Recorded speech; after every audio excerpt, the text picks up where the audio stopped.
बाबा ने मां पार्वती के साथ विवाह किया। भूत बाबा ने भोलेनाथ ने विवाह क्यों किया? विवाह इसलिए किया क्योंकि तारकासुर नाम का राक्षस जो बहुत दुष्ट है, देवताओं को दुख दे रहा है। ये तारकासुर बजरंग का बेटा है। बजरंग, बजरंग कौन है? जिसने देवराज इंद्र को बंदी बना लिया था। देवराज इंद्र को बंदी बना लिया था इस बजरंग ने। स्वर्ग खाली करा दिया था बजरंग ने। ये दिति के पुत्र थे। ऐसा क्यों हुआ था? दिति के गर्भ को इंद्र ने गर्भ में घुसकर खंडित कर दिया। 9 टुकड़े किए गर्भ में, 7 टुकड़े किए, फिर 7 के 7 और किए, तो 49 टुकड़े।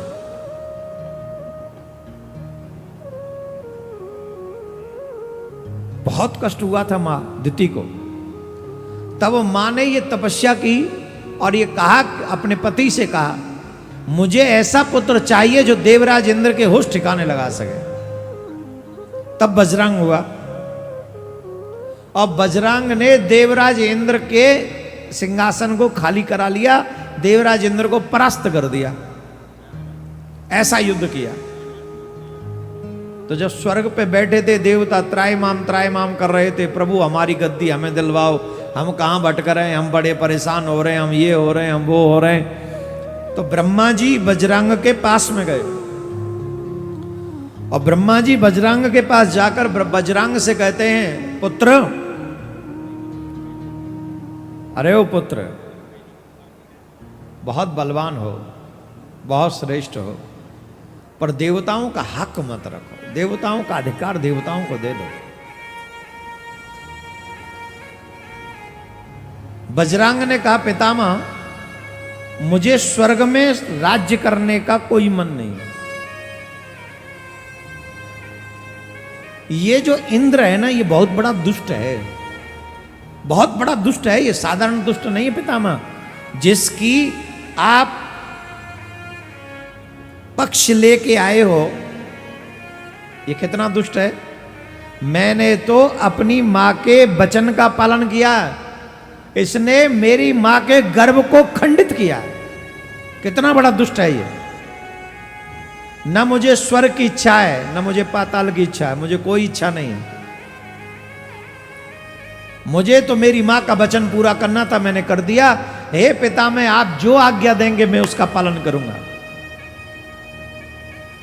बजरंग दैत्य कुल में जन्म हुआ, फिर भी कितना शुद्ध बुद्धि वाला है।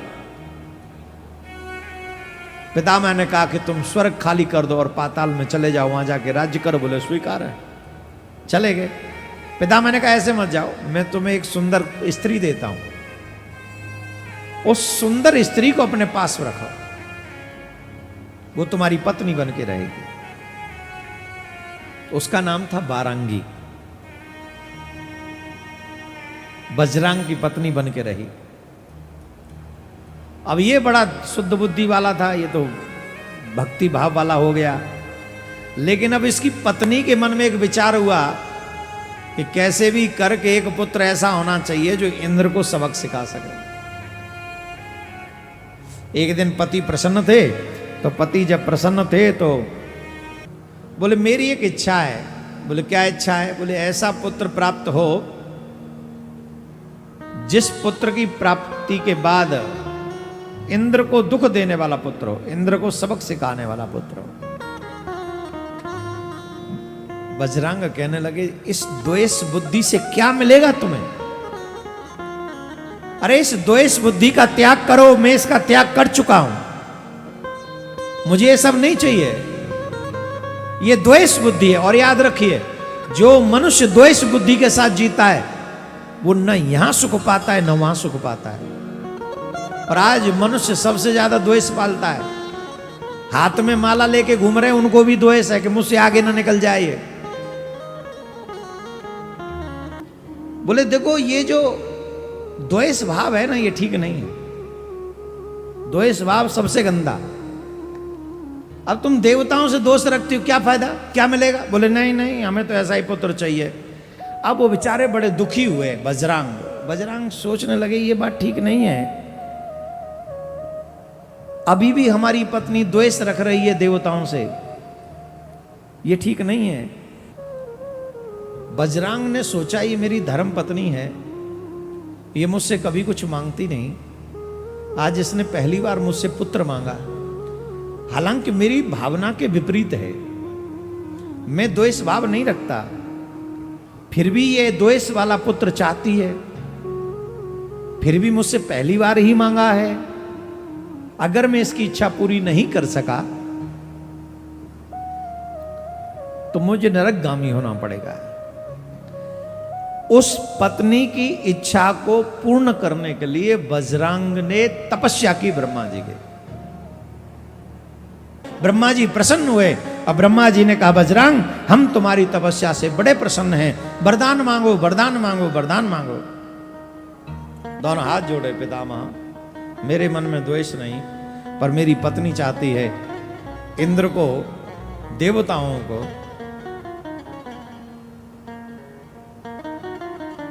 सबक सिखाने वाला एक बलवान पुत्र हो।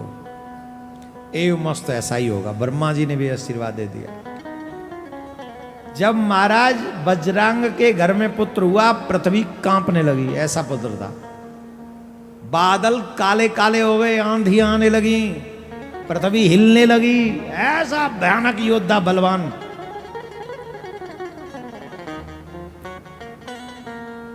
ऐसा पुत्र हुआ। अब पुत्र जब हुआ तो कुछ ही दिन बाद वो पुत्र तपस्या करने चला गया। उस तारकासुर ने तपस्या की, छोटी सी उम्र में लग गया तपस्या करने।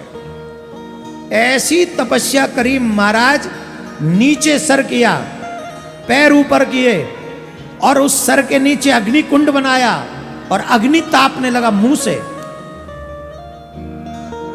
इतनी कठोर तपस्या करी कि तीनों लोग उसकी तपस्या के तेज से जलने लगे। जो देवता हमेशा कहते थे इन दैत्यों को वरदान मत दो, उस तपस्या का फल यह था कि सब ऋषि मुनि देवता कह रहे थे महाराज जल्दी जाओ वरदान दो, जल्दी जाओ वरदान दो, जल्दी जाओ वरदान दो, नहीं तो ये ब्रह्मांड नष्ट हो जाएगा इसकी तपस्या से। ब्रह्मा जी दौड़े दौड़े चले आए, बस हम तुमसे बड़े प्रसन्न हैं, वरदान मांगो वरदान मांगो वरदान मांगो। तब ब्रह्मा जी से कहता है वो तारकासुर, हे पितामह मैं आपको नमस्कार करता हूं, मैं आपको नमन करता हूं, बार बार नमन करता हूं मैं आपको। बोले पितामह वरदान मांग लो, क्या चाहिए? बोले महाराज अगर आप मुझे वरदान देना चाहते हैं तो यही वरदान दे कि मुझे कोई मार ना सके इस पृथ्वी पर।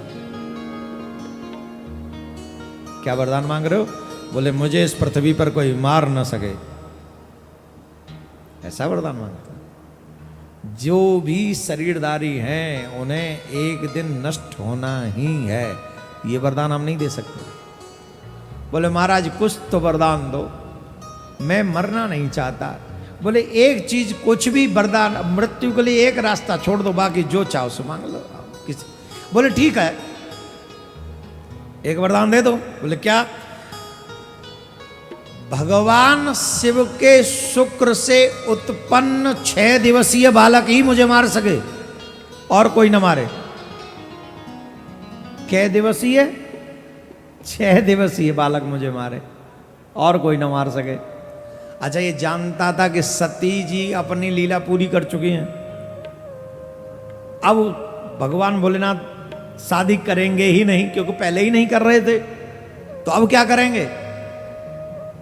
इसलिए इसने ये वरदान मांगा कि शंकर के शुक्र से, भगवान शंकर तो कैसे भी पुत्र उत्पन्न कर सकते हैं, वो तो इच्छा करे तो पुत्र हो जाए, जटा को हिला दे तो पुत्र हो जाए, थोड़ी भौं चढ़ा दे तो पुत्र हो जाए। भैरव भौं के मध्य से ही प्रकट हुए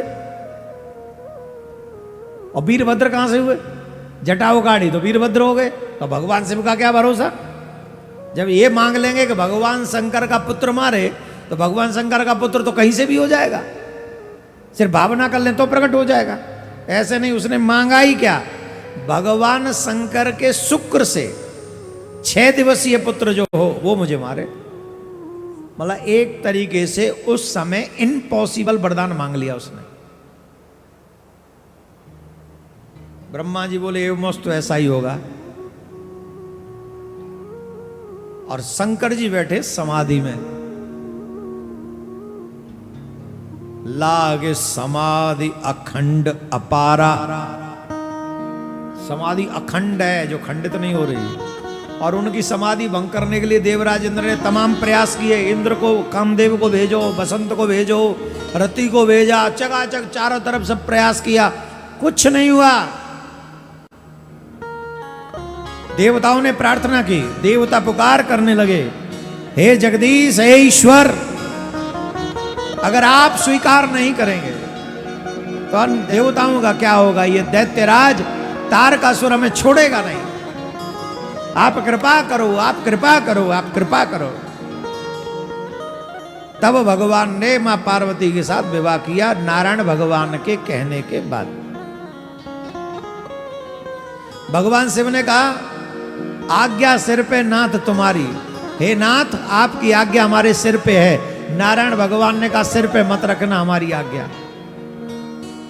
हमारी आज्ञा को, हमारे निवेदन को आप अपने चित्त में धारण करो। बोले सिर पे क्यों नहीं रखें? बोले पता चले आपके सिर पे गंगा विराजमान है, आपने सिर पे आज्ञा रख ली और गंगा के साथ बह गई तो रह गई, फिर वहीं आ जाएंगे लौट के। चित्त में धारण करो। और जाए ब्याह होई, एक भोलेनाथ, अब आप जाके पार्वती के साथ विवाह कर लो। 1000 दिव्य वर्ष तक भगवान मां पार्वती जी के साथ में एकांत में प्रेम वार्तालाप में व्यस्त रहे। भगवान का इस तरह से लीला विलास देखकर देवताओं का धैर्य टूटने लगा। और देवताओं का जब धैर्य टूटने लगा तो देवता त्राहिमाम त्राहिमाम त्राहिमाम करने लगे। हे प्रभु, हे प्रभु, हे प्रभु। कैलाश पर्वत पे पहुंच गए। कैलाश पर्वत पर सभी देवता पहुंच गए और जिस गुफा में भूत बावन भोलेनाथ थे, उसी गुफा के बाहर देवता स्तुति करने लगे, पुकारने लगे। जब पुकारने लगे तो भगवान का स्वभाव है कि जब भक्त निर्मल हृदय से बुलाता है तो भगवान सब कुछ छोड़ के प्रकट हो जाते हैं। ये भगवान का स्वभाव ही है। फिर भगवान रुकते नहीं है, भगवान दौड़े चले आते। जिस समय लीला विलास में व्यस्त थे भगवान, उसी समय देवताओं ने उनको पुकारा। और जिस समय उन्होंने पुकारा तो भगवान पार्वती जी को छोड़कर देवताओं से मिलने के लिए बाहर आ गए। जिस समय पधारे उस समय भगवान शिव का तेज पृथ्वी पर गिर पड़ा। इस बात से पृथ्वी मां पर जब वो तेज गिरा, शुक्र गिरा, पार्वती मां को बड़ा कष्ट हुआ। उन्होंने कहा, रे देवताओं, तुम्हारे कारण आज मैं मां नहीं बन सकी। तुमने बड़ा अधर्म किया, बहुत बड़ा अपराध तुमने किया है। मैं तुम्हें साफ देती हूं, तुम कभी भी, तुम्हारी संतान नहीं होगी। तुम कभी अब आगे जितनी भी देवियां हैं तुम देवताओं की, वो मां नहीं बन पाएंगी।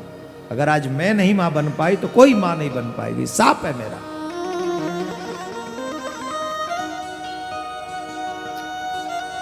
अब हुआ क्या, जब भगवान का शुक्र पृथ्वी पर गिरा तो पृथ्वी से वो शुक्र बर्दाश्त नहीं हुआ, उसका तेज बर्दाश्त नहीं हुआ। तो उस शुक्र को अग्नि ने कपोत बनकर ग्रहण कर लिया। अग्निदेव ने कपोत बनकर उसे ग्रहण कर लिया। और जब अग्निदेव ने कपोत बनकर उस शुक्र को ग्रहण किया तो अग्नि जो है वो भगवान का और देवताओं का मुख है। भगवान का और देवताओं का मुख है। तो अग्नि के उस शुक्र को स्वीकार करने से कपोत के रूप में हुआ क्या, अग्निदेव गर्भवती हो गए। वो गर्भ उनके गर्भ में चला गया। अकेले इस अग्निदेव के ही गर्भ में नहीं गया, वो सभी देवता गर्भवान हो गए। जितने भी देवता हैं वो सब गर्भवान हो गए। भगवान शिव के तेज ने उन सबको गर्भवान बना दिया, वो सब गर्भवती हो गए। भगवान के दो ही मुख हैं, अग्नि और ब्राह्मण। ब्राह्मण दो ही जगह, भगवान दो ही जगह से प्रसन्न होते, या तो स्वाहा से या फिर आहा से।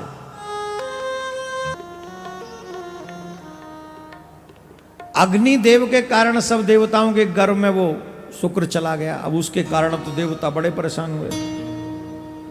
इतने परेशान हुए, इतने परेशान हुए, देवता भगवान शिव से प्रार्थना कर रहे, महाराज मर ही जाएंगे, प्राण निकल जाएंगे, महाराज महाराज कृपा करो। तो भगवान ने कहा कोई बात नहीं, तुम इसे, हम कृपा करते हैं, तुम इसे बाहर कर दो हमारे आशीर्वाद से। जब तुम उल्टी करोगे तो बाहर हो जाएगा ये। सबने ऐसा कर दिया। सब उस दर्द से मुक्त हो गए देवता। पर अग्निदेव अभी भी नहीं हुए। अग्निदेव अभी भी दर्द से करा रहे हैं, महाराज दया करो। बोले बेटा तुम तो बचो नहीं अभी। बोले क्यों? बोले ग्रहण तो तुम ही ने किया है। पार्वती माँ ने साफ दे दिया, अग्नि तूने कपोत बनकर शुक्र को ग्रहण किया है ना, मैं साफ देती हूं तू सर्वभक्षी हो जा।